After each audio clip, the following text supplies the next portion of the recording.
Hi guys! Hello guys! Nandito ako sa aking gulayan. Ayan guys, may nalaglag na yung balot nung isa kong ampalaya sa lakas ng ulan kahapon. Ayan, nalaglag yung balot na papel. Yun pa yung ipit. Kaya hinarvest ko na guys kasi may nakita akong kumapit na uod. Ibig sabihin, nakagatan na siya ng uod kaya masisira na to. Kaya ang gagawin ko guys ay kukunin ko na. Ito pa yung isa, ayan o, muntik na o. Kasi ang lakas ng ulan kahapon tsaka hangin, ayun, natanggal nga yung kanilang mga balot. Kukunin ko na, lalagay ko muna sa rep. Oops! Laglag pa. Sa isang araw ko siya gugulayin. Lalagay ko to guys sa paksiw na bangus. Ayun, tignan ko yung isa ko, malaki na din. Ayun, kailangan na rin tanggalin tong isa guys kasi lapag ko muna dyan. Wala yung tigahawak ko ng camera, wala na rin yung tigapitas ko. Ako na lang ang gumagawa. Ay, naano na siya, na damage na. Kahit na may balot, ibig sabihin nasalisihan tayo ng uod. Yung mga sirang gulay guys, nilalagay ko lang dyan sa gilid ng mga tanim ko. Ayan. Kasi fertilizer din yan. Yan yung mga pataba na ginagawa ko guys.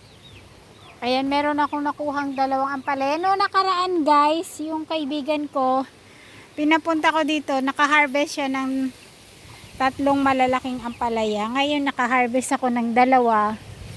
Lalagay ko to sa paksiw na bangus. Ayan guys, so ang ganda ng aking repolyo. Nag-uumpisa na siya na magbuo. Ayan, nag-uumpisa na siya magbuo.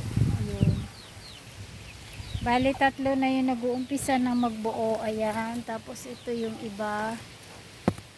Ayan, may tumubo dito na sili guys, hindi ko na tinanggal, hindi ko lang alam kung anong klaseng sili to. Hindi lang tumutuloy yung kanyang bunga, siguro dahil nung mga nakaraan sobrang init, pero healthy naman siya, hinahayaan ko lang. Ayan, ang ganda niya guys, ang dami niyang bulaklak na lalaglag lang dahil nung nakaraan nga sobrang init tapos uulan. Sana magtuloy-tuloy na siyang magbunga. Ayan, ang gaganda na guys. So, kung nandito yung hobby ko, tuwan-tuwa na naman siya. At mga ilang buwan pa may ha-harvestin na siya. Ito nga, ako na yung nag-harvest. Kasi wala na yung hobby ko para tiga-harvest ko. At ayan guys, so, nag-uumpisa na magbunga yung talong. Ayan. Ito. May mga bulaklak na. Meron na siyang isang bunga guys na nagtuloy. Ayun. Excuse me. Hindi ko muna yung tatanggalin pagka magluluto na ako ng paksiw na bangus. Ayan, kukunin ko na yan. Isasama ko siya dito sa ating ampalaya. Una ko lang itong hinarvest dahil nasalisihan tayo ng uod. Ayan guys, umulan, kaya yan, ganyan nangyari sa aking kulungan ng manok. Ayun, bumaksak yung bubong, aayusin ko. Ayan, thank you for watching guys.